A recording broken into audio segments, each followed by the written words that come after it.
So snipers may be the most OP class in Space Marine 2, not because they deal some of the highest damage, which they actually do, but because in the endgame you can pretty much stay almost fully invisible, gain some insane damage buffs, and pretty much 1-2 shot most enemies, bringing a lot of party-wide damage and really helping out your teammates, especially when they need that really last execute to keep them alive. Now, we have a couple of ways in which we can build up this class, and obviously, as the name implies, sniper rifles are going to be some of your best weapon choices. You can either go with the bolt sniper rifle or be a real man and go with the best one, which is the last fusil, a charge up, heavy beam, high damage option from very early on. That's also great at multi-target damage, as the charge up beam actually passes through multiple targets at the same time. Plus, it synergizes extremely well in the later stages with your camouflage and some of the perks that reduce its cooldown as you keep performing headshots. In the later stages, and once you reach like level 22 to 25, you're constantly popping in and out of invisibility. This is going to let you both hide from enemies, but also massively boost up your damage by about 75% as you keep staying in invisibility. So that is the build I'm going with right here. It's going to definitely start shining as you get closer and closer to that max level. So here is how we're going to build this, especially in terms of the perk tree. You can see them right here and you can go ahead and just copy it right now. So going over a quick breakdown of each individual skill, in the first one we went with the block break, which is going to make our shots against blocking or shielded enemies to deal 25% of normal ranged damage. Annoyingly enough, a lot of enemies will protect their noggins against your ranged headshot attacks, so in this case you would just get 0 damage if they keep blocking. So at least this makes some of that damage pass by so that you can at least get some of those benefits. This is basically what your entire build is centered around, basically headshots. But if you already have enough interrupts against their blocking, you can also go with the Medicae Adept, help your team members to revive them 30% faster, which can help quite a ton as you level up, and yeah, the challenge may increase.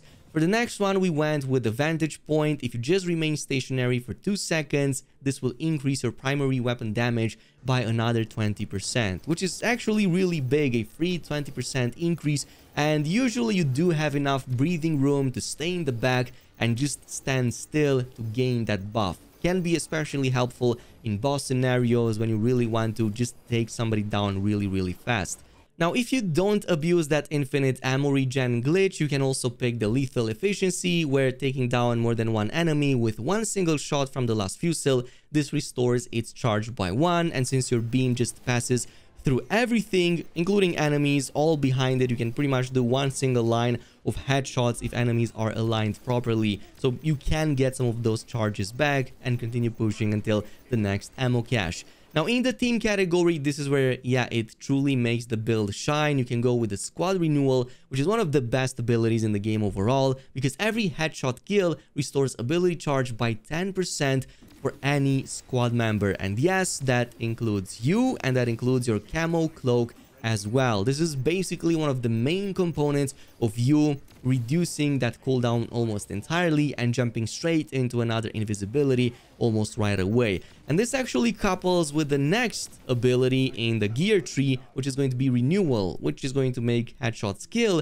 to restore camo cloak charge by another 5%. So in total, you reduce that cooldown by a 15% between these two abilities right here for yourself, which is going to make this build absolutely broken. You only need a couple of headshots when invisible to basically reset invisibility again between these two. So by the time you get out of invisibility, you can just pop it out again and basically get all the benefits following from here. So this is what's going to make the sniper build so freaking amazing. But it actually gets even better, because earlier than that, you can also get the targeted shot. I really love this one because the first ranged attack that breaks camo cloak deals 75% more damage. And that means almost double damage if you also stand still, so 95% with the Vantage Point. And that's going to be the way you can almost one-shot any target, any Majorist target for that matter, with the exception of bosses, of course. But that can help a ton as you constantly want to take down enemies with headshots to replenish or regen that camo cloak so that you can pop back in and perform that 75% extra damage first shot again. You can even further combine this with the lingering concealment, so after performing an attack that breaks Camo Cloak, you remain hidden for another 2 seconds. Now, I'm not entirely sure if this is going to fully benefit the targeted shot, since, yeah, it's probably not going to be for the entire duration of invisibility, but it can help a ton to just stay in invisibility for longer so that you can pull off more headshots uninterrupted.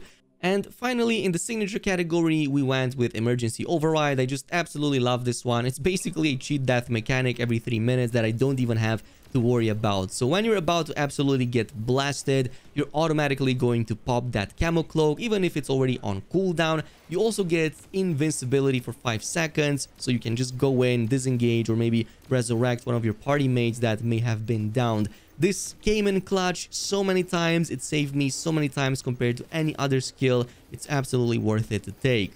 Now, obviously, this brings us to the last Fusil, which is going to be the main option over here. Any of these can work, but honestly, I prefer either the one with the higher firepower or the one with the higher magazine capacity. But personally, I've been mainly maining the one with the higher magazine capacity because it's like just 8 extra almost bullets that you can basically pull off, or charges. In terms of the skill tree, now there are a couple of ways to build this. In a first, more, let's just say, cheating kind of way, you can go with the bottom tree up until like the first Mastercrafted section and go with Adamant Restoration.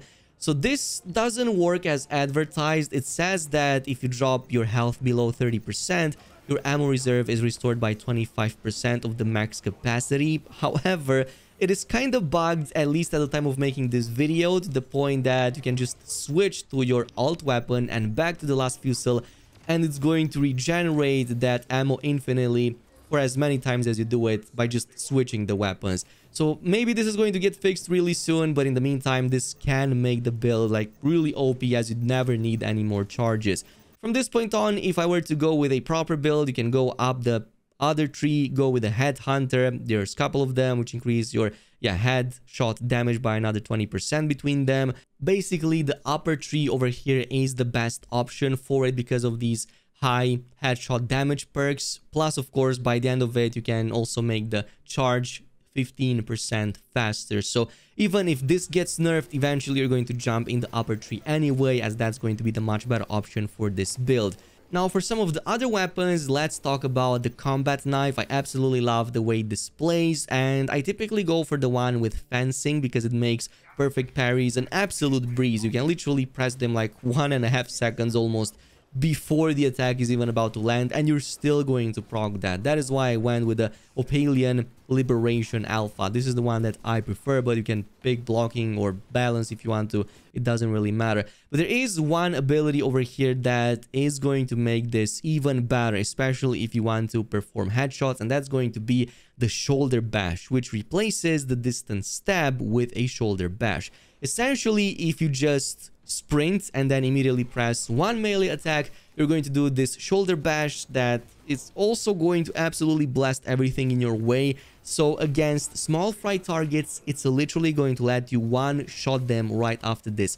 Even the shielded enemies on the Ruthless difficulty are going to get knocked down, so you can just follow up with an auto headshot, which is going to replenish your armor really quickly. This is one of the best things about the combat knife in the game. And from this point on, just go with like the damage and all of this right here. This is typically what I would go with. It also increases damage against Terminus and Majoris level enemies. So even if you go hand-to-hand combat and you don't have any bullets left, you still get to deal very solid damage and have very good knockback potential.